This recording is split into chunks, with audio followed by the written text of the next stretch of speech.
Welcome to The Cap, where we are here to speak with college reps and other professionals in the field of college admissions to help answer all your questions and guide you through every step of the process. So if you're serious about college admissions, you've come to the right place. Are you ready? Let's talk about it. And now, here's your host, Dr. John Durante.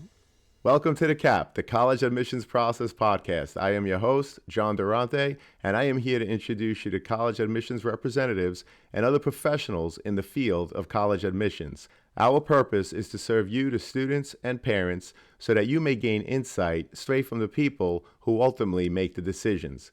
Regardless of whether you will apply to a particular school being highlighted, you should listen to all of the episodes, as each guest will give you tremendous insight and advice on every aspect of the college admissions process, prompting you to come up with your own follow-up questions for when you visit campus or meet with a college admissions representative yourself. Lastly, if you have any questions you'd like me to cover on future episodes or any comments you'd like to share, please email me at collegeadmissionstalk@gmail.com. And don't forget to visit our website at www.collegeadmissionstalk.com. So are you ready? Let's talk about it. Welcome to The Cap, the College Admissions Process Podcast. I am your host, John Durante, and it gives me great pleasure to introduce you today to Rob Israel, who's an admissions counselor at Colgate University in beautiful Hamilton, New York. Rob, thank you so much for being here today. How are you? I'm doing well. Thank you for having me. How about yourself? I'm doing great, and it's an honor and pleasure to have you. So, Rob, let me ask you to give us a brief introduction about yourself. How long have you been in admissions, and how did you end up in such a position? Yeah, that's a good question. So, I've been in admissions professionally for a little over 3 months now. I'm an alum of Colgate. I graduated in May, and I worked in the admissions office all 4 years as a student. So, as my senior year progressed, and I really had to start thinking about what I wanted to do as a full time job, my dad one day mentioned, he was like, "What do you enjoy doing the most?" And I said, "Working at admissions." He was like, "There's your answer." So I ended up applying to a bunch of different admission offices, all kind of around the Northeast, all small liberal arts schools. And to be frank, Colgate was the first one to offer me a job, and I couldn't be more happy to stay here as a full-time staff member now and contribute to such an amazing office. Well, Dad gave you great advice, and I know that Colgate University and we as listeners are very fortunate to have you. So thank you so much, Rob, for the introduction. I really appreciate it.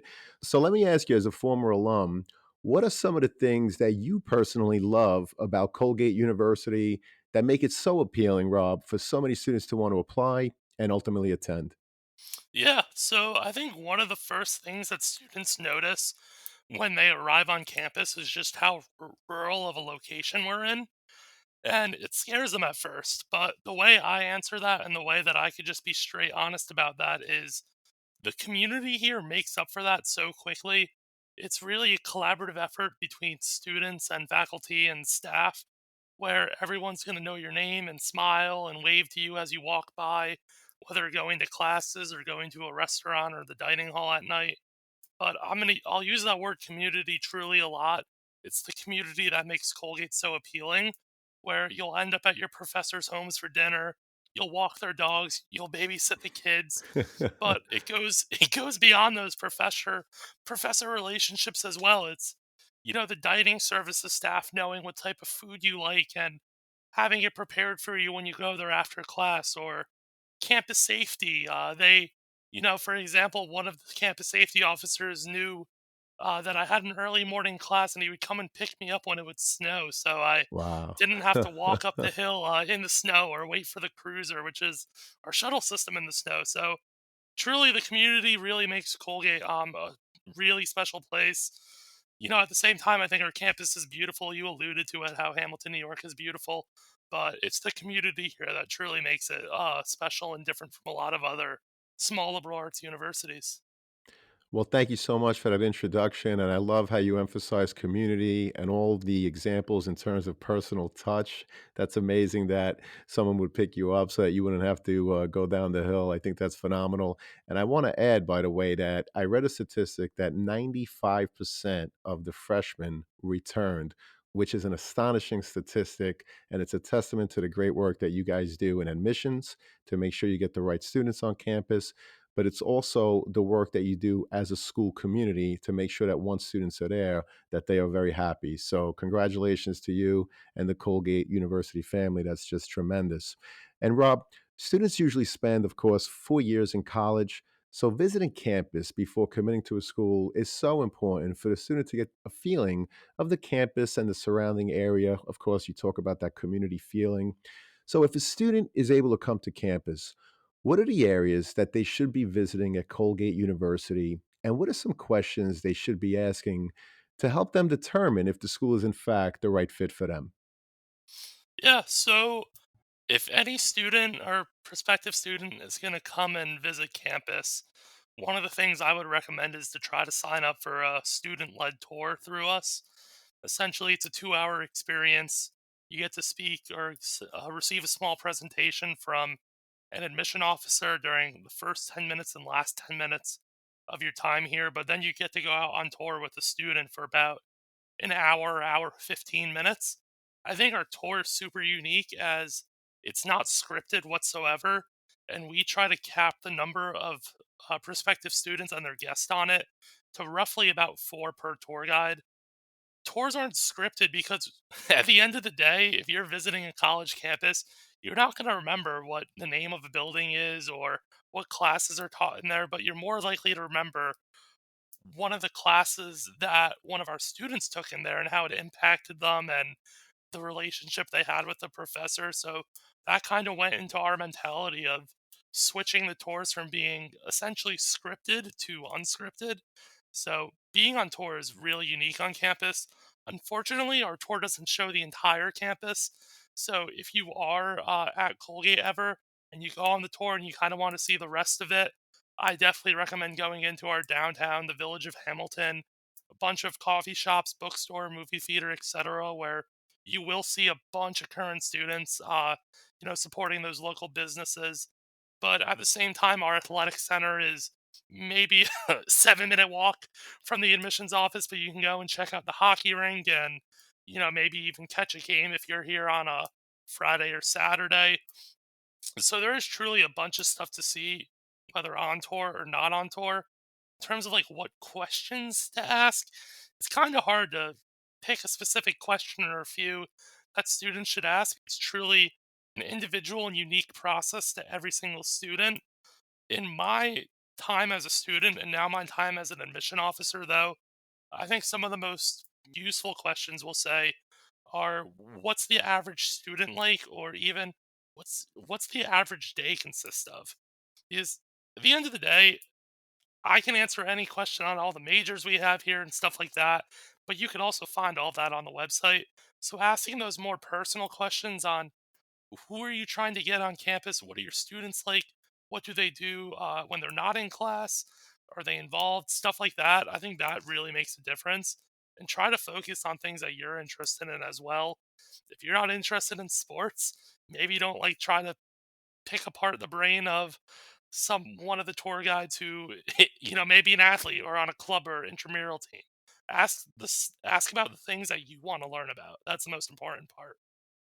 Well, we appreciate that. And I love how you talked about going to the downtown area, of course, to get a feel of the community, not only on campus, but beyond.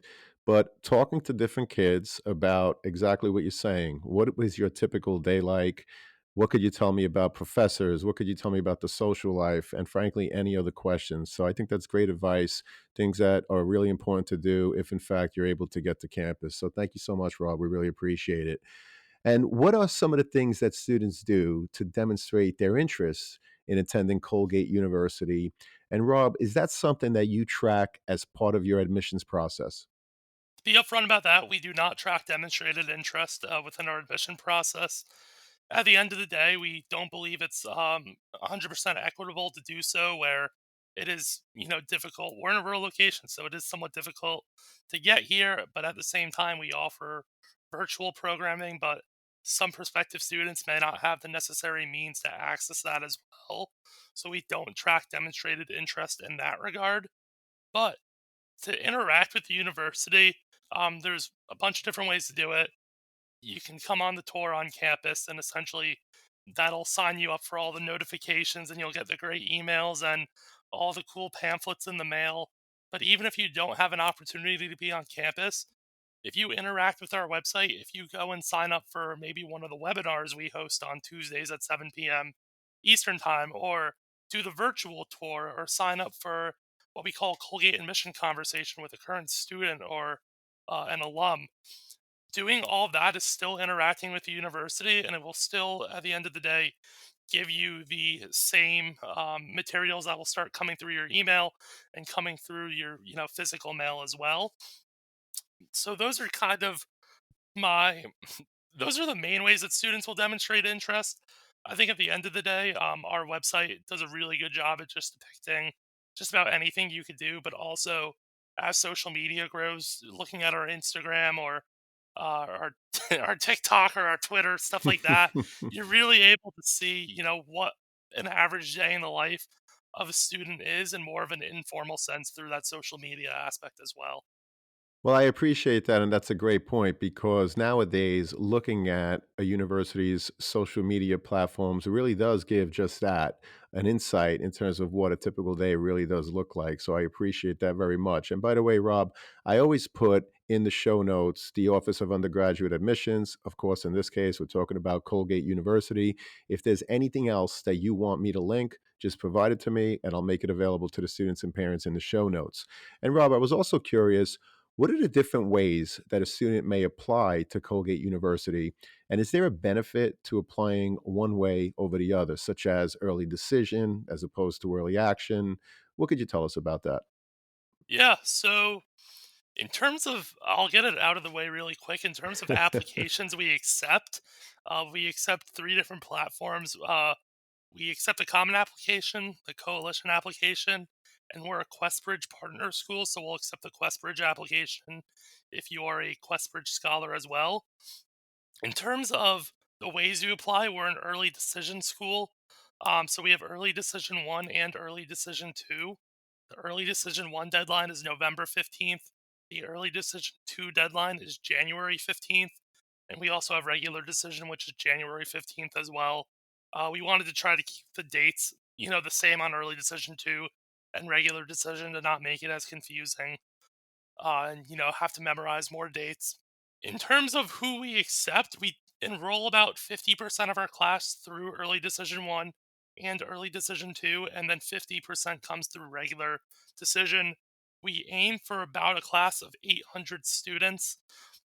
With that, though, students who are applying early decision, we like seeing those applications because we know that we'll get them on campus. They're saying that Colgate is their number one school, and that if they are admitted, they will be coming to campus as a student. And generally, students who are applying early decision know a lot about Colgate in the way that they'll meet our criteria, whether it's academically or personally, as we do read holistically here. So that is where we kind of get that 50% number through early decision and 50% regular decision. But we're not lowering our standards in early decision one or early decision two by any means. So, maybe there are not as many great applicants through early decision one and early decision two. We can take more through regular. That's really not a huge problem on our end. But at the end of the day, the breakdown is early decision one, early decision two is about 50%, and then regular decision makes up the other 50%.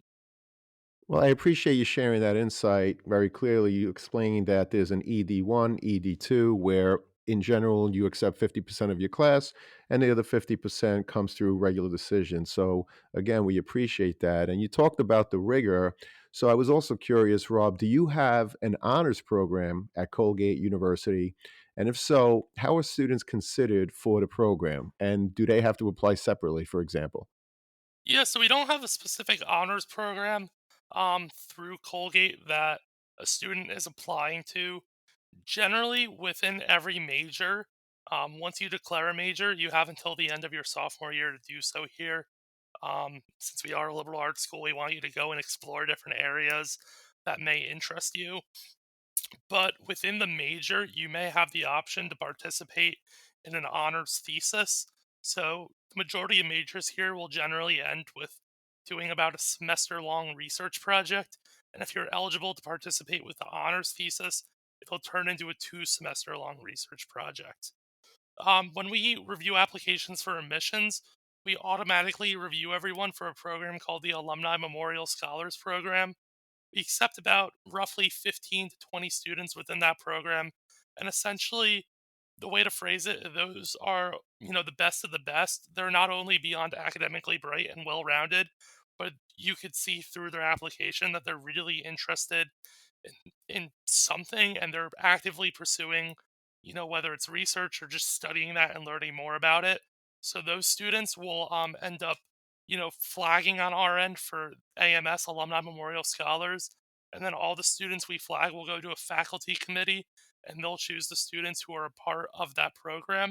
If you're chosen to be a part of the program, generally, you get a stipend at some point during your 4 years at Colgate to go and, do some research in whatever major you end up declaring here. But that's kind of the only program that will really look for through that. Well, we appreciate that, Rob. Thank you so much for that insight. And I also know that Colgate, like many other schools today, is in fact test optional. Rob, can you share the percentage of students that apply and that are ultimately admitted that did not submit their test scores? Yeah, that's a good question. So the we're kind of in it's like our third or fourth year right now of being test optional, and we just announced that we're going to be test optional through 2027. That was a relatively new statement we made roughly a month ago. But right now we have about, I'd say it's closer to 50-50, maybe 40% of students are applying with a test score or without a test score, mind you, and then 60% are admitted in that regard. We we find though that it's more towards that 50-50 benchmark. Um the way I like to phrase it though is, we recognize that especially during COVID it brought it to light where the SAT or ACT may not be the best measure of one's academic intelligence, whereas their transcript from 4 years of work that they've done throughout high school may be better represented through that. So, if you don't submit a test score at Colgate, you're not at a disadvantage by any means. So, generally, students who are submitting those test scores get within our 50% or middle 50% for the SAT or ACT. And as we've become test optional, our middle 50% has grown or increased. Students who get those scores are submitting them, and students who are not don't. But at the end of the day, you're not held at a disadvantage in the application process if you don't submit your test score. I just check a box that says you're applying with testing or you're applying without testing and moving on. And that's the basic difference. You're either checking a box or not. So we really appreciate that insight, Rob. And I also like how you explained that the test is one snapshot, and it's not more important than the transcript, which shows 4 years of rigor, 4 years of classes. So I thought that was a great analogy and a great comparison. Thank you so much for that, Rob. We really appreciate it. And of course, with the increase in schools going test optional and the ease with which one could apply, you mentioned the different ways that one could apply to Colgate University.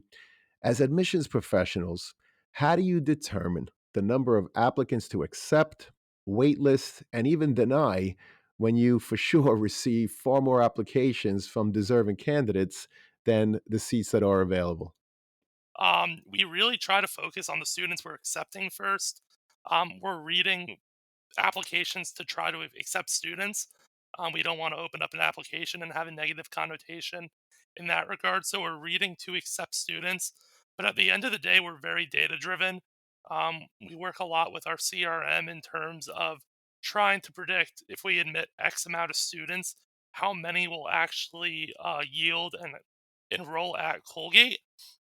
So by focusing on the accepts, we'll- after not admitting students, but after focusing on the accepts, we'll try to get that right number of students to send those admit letters to, in which our data will signify that. those accepts will turn into admits and coming to Colgate and enrolling in classes.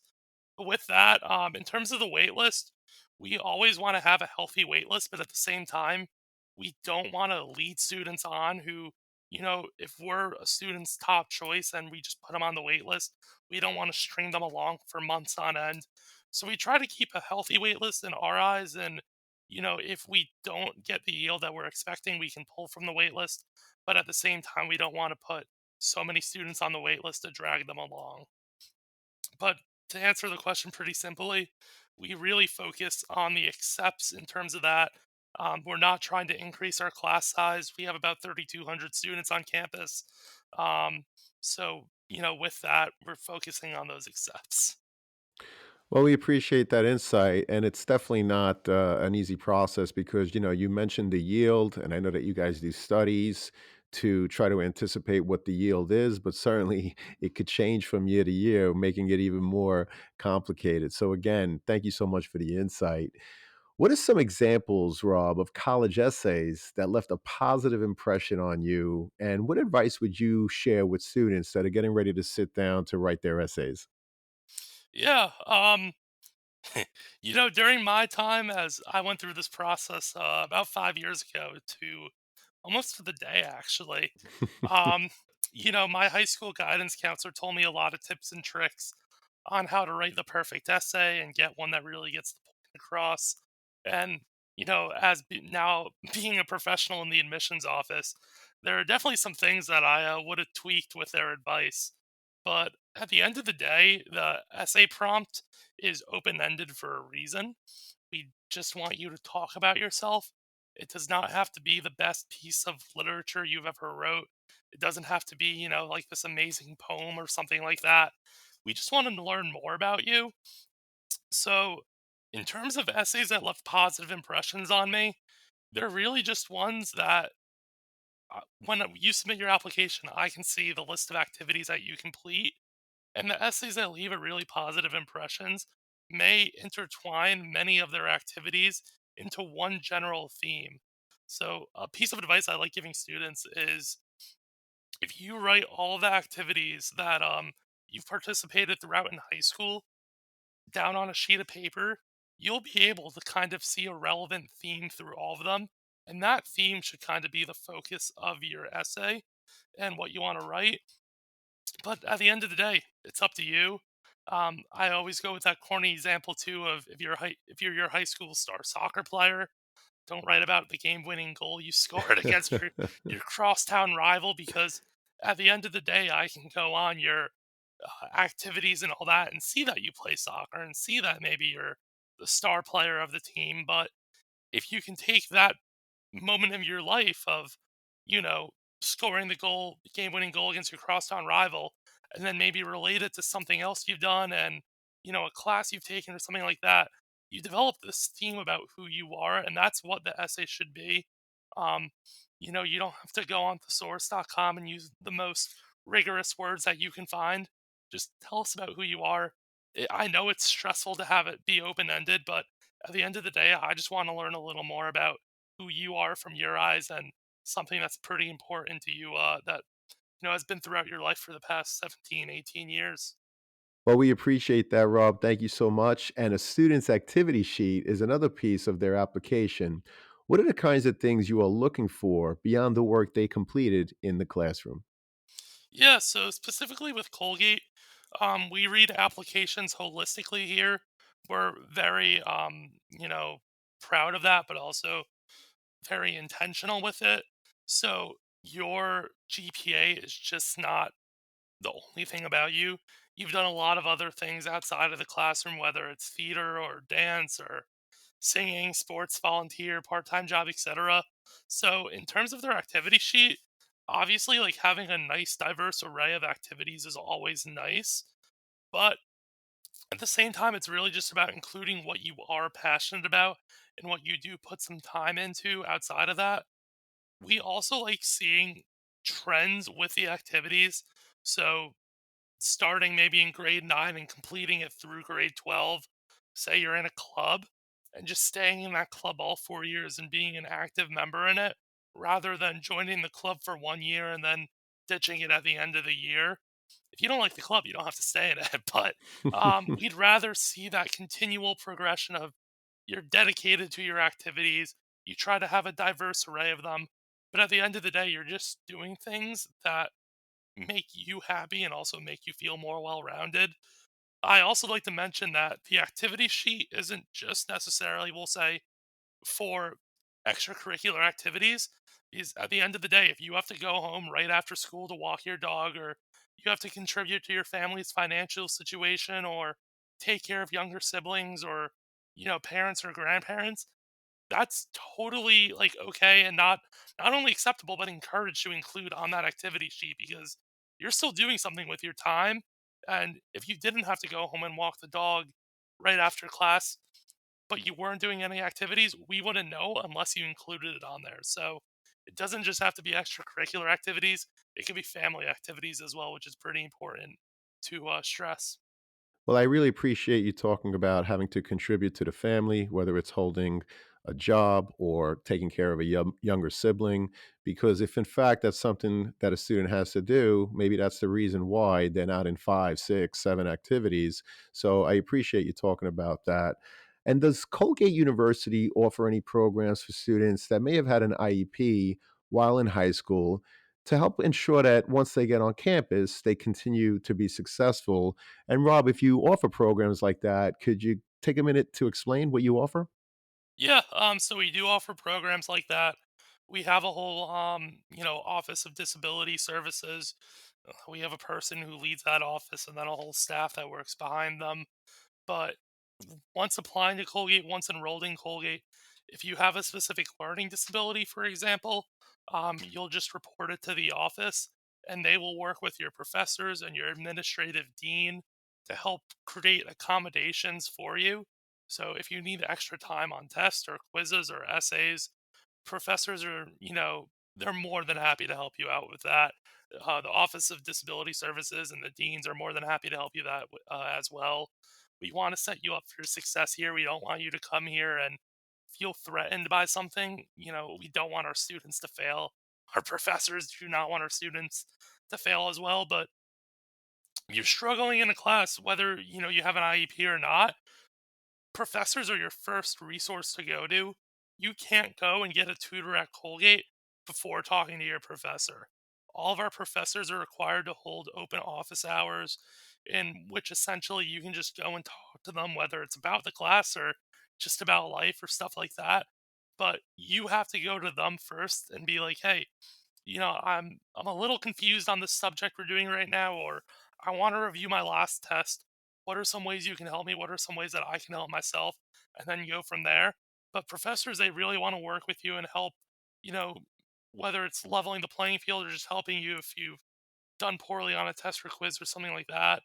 But a different aspect I want to offer some advice to, or not advice, but some information to as well, is the one thing that not a lot of students will experience in school is if you have a disability that you may need special housing accommodations for as well. So our Office of Residential Life every year they send out a form to every single student on campus. Everyone is eligible to fill it out, and it's essentially asking if you have any sort of disability that you may need. For instance, a single room for, or maybe a floor on the first floor of a building, or maybe a specific roommate or something like that, because it's not just in the classroom where you're learning here, it's outside of the classroom as well. We're a residential college. Over 90% of our students live on campus during their 4 years. So we want you to be comfortable not only in the classroom, but also outside of the classroom. So it's truly a well rounded effort here where academics and residential life are one and they work together in that regard. Well, we really appreciate that. And it goes back to what you said at the very beginning, that it is an outstanding community. And it truly sounds like there's something for everyone in terms of what you offer, both inside of your classrooms and beyond. Rob, thank you so much. This has been a phenomenal conversation. And it leads us to our last question, which is, what are your top three pieces of advice you would give a student and their parents who are getting ready for the college admissions process? That's a great question. My first piece of advice would probably be to just research. The schools, or just research schools that you're interested in. Sometimes those, U.S. news and ranking reports are accurate. Sometimes they are not. But if you stumble across Colgate and you're interested in Colgate, go on the website, peruse around, see the majors, see the clubs and activities, because all that stuff, it's pretty, low effort at the end of the day to complete. So definitely doing research is a big one. Number two is ask questions, whether you can come to campus or not. Colgate, we have all of our regional admission officers. We all have different territories. So I oversee Long Island and the majority of the Midwest. But we all have different territories where we are all your point of contact to answer questions or direct you in different ways, for example, to help you learn more about the school. We also have students information online who work within the office if you want to connect with a current student and learn about it through their eyes. So, number two, ask questions. And if you ever get the opportunity to come on campus or get a student on a Zoom call or an admission officer on a Zoom call, ask as many questions as you can fit into that time allowed, because it's super beneficial to your eyes. And the end of the day, I love talking about Colgate. The rest of the staff loves talking about Colgate. The students love talking about Colgate. And my last one is like at the end of the day, it is somewhat of a family effort to see where you're going to end up. But students, it's your decision. It's your 4 years that you're deciding on. So I see a lot of students come through the doors here who, whose parents just loved Colgate and they were an alum. And you could just tell the student may not be as enthusiastic as possible or as possible about it. So it's really finding your comfort zone and finding a campus that you think that you can do well on and truly try to make an impact on. I know my parents were very heavy within my college search process and my younger brother's search process, but it's really about your gut feeling and going, can I see myself here for 4 years? Not, can my parents see me here for 4 years? So definitely keep that in mind. It's your decision, it's your journey that you're on. So just make it your own. Well, I really appreciate that, particularly number three. And of course, you talked about researching schools, asking a lot of questions. But with number three, it's really a good point because a lot of times students will come to campus and they'll actually feel comfortable because they are there with their siblings and their parents. So there's that, sense of comfort because they do the tour, they see the beautiful campuses, they go out for a nice dinner with the family.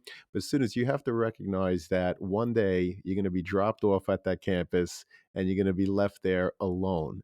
So that's something that too many students don't consider. And I think it's an important part of the process to determine, okay, do I want to be here without my parents, without my friends, without my siblings? And that's what you have to ask yourself, students, to help you with the overall process. But anyway, Rob, I really appreciate your time and your insight today. I'm truly so happy because I know that this conversation is going to help so many students and their parents. Thank you so much for being here today. I hope to have you again soon. Yeah, thank you for having me. It's been awesome.